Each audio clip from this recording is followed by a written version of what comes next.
ನನಗೆ ಮುಖ್ಯಮಂತ್ರಿಯನ್ನು ಮಾಡುವುದು ಗೊತ್ತು, ಇಳಿಸೋದು ಗೊತ್ತು ಅಂತ ಕಾಂಗ್ರೆಸ್ ಹಿರಿಯ ಮುಖಂಡ ಬಿಕೆ ಹರಿಪ್ರಸಾದ್ ಹೇಳಿದ್ದಾರೆ.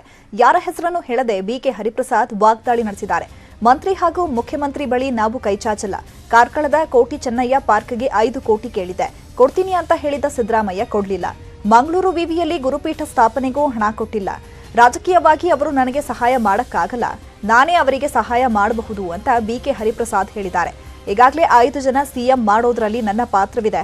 ಬೆಂಗಳೂರಲ್ಲಿ 49 ವರ್ಷ ರಾಜಕಾರಣ ಮಾಡೋದು ಹುಡುಗಾಟವಲ್ಲ. ನನಗೆ ಧೈರ್ಯ ಇರದಿದ್ರೆ ಎಂದೋ ಖಾಲಿ ಮಾಡಿಸಿಬಿಡೋರು. ಯಾರ ಬಳಿಯೂ ಭಿಕ್ಷೆ ಬೇಡಲ್ಲ ಅಂತ ಬಿಕೆ ಹರಿಪ್ರಸಾದ್ ಹೇಳಿಕೆ ಕೊಟ್ಟಿದ್ದಾರೆ. ನಿನ್ನೆ ಮಾತನಾಡಿದ ಬಗ್ಗೆ ಬಿಕೆ ಹರಿಪ್ರಸಾದ್ ಸ್ಪಷ್ಟನೆ ಕೊಟ್ಟಿದ್ದಾರೆ. ನಾನು ಅಸಮಾಧಾನ ಮಾಡಿಕೊಳ್ಳೋದೂ ಇಲ್ಲ. ನಿನ್ನೆ ಸಭೆಗೆ ಕರೆದಿದ್ರು, ಹೋಗಿದ್ದೆ ಅಷ್ಟೇ. ನಿನ್ನೆ ಮಾತನಾಡಿರುವ ಬಗ್ಗೆ ನಾನು ಹೇಳಿಕೆ ವಾಪಸ್ ಪಡೆಯಲ್ಲ. ನಾನು ಹೇಳಿದ್ರೆ ಅದನ್ನ ಒಪ್ಪಿಕೊಳ್ತೀನಿ. ನಾನು ನನ್ನ ಹೇಳಿಕೆಗೆ ಬದ್ಧವಾಗಿದ್ದೇನೆ ಅಂತ ಹೇಳಿದ್ದಾರೆ ಬಿಕೆ ಹರಿಪ್ರಸಾದ್. ಸಿದ್ದರಾಮಯ್ಯನವರಲ್ಲಿ ನಾನು ಕೇಳಿದಿಷ್ಟೇ,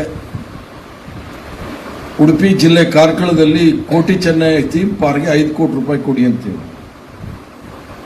ಕೊಡ್ತೀನಿ ಅಂತ ಹೇಳಿದ್ರು, ಆಮೇಲೆ ನೋಡಿದ್ರೆ ಅದು ಶೂನ್ಯ, ಬರಲಿಲ್ಲ. ರಾಜಕೀಯವಾಗಿ ಬಿಡಿ, ಅವ್ರು ನನಗೇನು ಸಹಾಯ ಮಾಡ್ಲಿಕ್ಕೆ ಆಗೋದಿಲ್ಲ. ರಾಜಕೀಯವಾಗಿ ಬೇಕಾದ್ರೆ ನಾನೇ ಉಲ್ಟಾ ಸಹಾಯ ಮಾಡಬಹುದು. ಮುಖ್ಯಮಂತ್ರಿ ಮಾಡೋದು ಇಳಿಸೋದು ನನಗೆ ಬಹಳ ಚೆನ್ನಾಗಿ ಗೊತ್ತಿದೆ. ಬಗ್ಗವರಲ್ಲ, ನಾನು ಸಹ ಭಿಕ್ಷೆನೂ ಬೇಡೋದಿಲ್ಲ. ಅದನ್ನ ಮಾತ್ರ ಬಹಳ ಸ್ಪಷ್ಟವಾಗಿ ತಿಳ್ಕೊಳ್ಳಿ. ನಮ್ಗೇನಾದ್ರೂ ಅನ್ಯಾಯ ಆದ್ರೆ ಕೋಟಿ ಚೆನ್ನೈ ಅವ್ರು ಹೇಳ್ಕೊಟ್ಟಿದ್ದಾರೆ, ಅದನ್ನ ನಾವು ಎದೆ ಕೊಟ್ಟು ನಿಂತ್ಕೊಳ್ತೀವಿ, ಅದೇನು ತೊಂದರೆ ಇಲ್ಲ. ಬೆಂಗಳೂರಲ್ಲಿ 40 ವರ್ಷಗಳ ಕಾಲ ರಾಜಕಾರಣ ಮಾಡಿ 49 ವರ್ಷಗಳ ಕಾಲ ರಾಜಕಾರಣ ಮಾಡ್ಬೇಕಂದ್ರೆ ಹುಡುಗಾಟ ಅಲ್ಲ. ಯಾವತ್ತೋ ಖಾಲಿ ಮಾಡಿಸ್ಬಿಟ್ಟಿರೋರು ನನಗೇನಾದ್ರೂ ಧೈರ್ಯ ಇರಲಿಲ್ಲ ಅಂದ್ರೆ. ಅದ್ರಲ್ಲಿ ನಮ್ಮವರು ಸಹ ಇರ್ತಾರೆ, ಅದಕ್ಕೆ ನಾನು ಯೋಚನೆನೂ ಮಾಡೋದಿಲ್ಲ.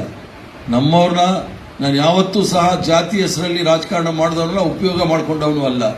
ಆದ್ರಿಂದ ನೀವು ಸಹ ಬೇರೆಯವ್ರ ಕೈಯಲ್ಲಿ ಸಿಕ್ಕಿ ಅವರ ಶೋಷಣೆಗೆ ಒಳಗಾಗಬೇಡಿ ಅಂತೇಳಿ ನನ್ನ ಒಂದು ಕಳಕಳಿಯ ಮನವಿ ನಿಮ್ಮಲ್ಲಿ. ಮೀಟಿಂಗ್ ಇದೆ ಬನ್ನಿ ಅಂತ ಹೇಳಿದ್ರು, ಹೋಗಿದ್ವಿ ಅಷ್ಟೇ. ಅದ ಪದ ಹೇಳಿದ್ರೆ ನಾನು ವಾಪಸ್ ತಗೊಂಡ್ರೆ ಜಾಯಮಾನನೇ ಇಲ್ಲ. ಹೇಳಿದ್ರೆ ಹೇಳಿದ್ರು, ಹೇಳಿಲ್ಲ ಅಂದ್ರೆ ಹೇಳಿಲ್ಲ ಅಷ್ಟೇ. ಅಲ್ಲ, ಹೇಳಾಗಿದ್ಯೋ ಬಿಡಿದ್ಯೋ, ಹೇಳಿದ್ದು ವಾಪಸ್ ತಗೊಳಲ್ಲ, ಹೇಳದೇ ಇದ್ದಿದ್ದು ಹೇಳಕ್ ಹೋಗ.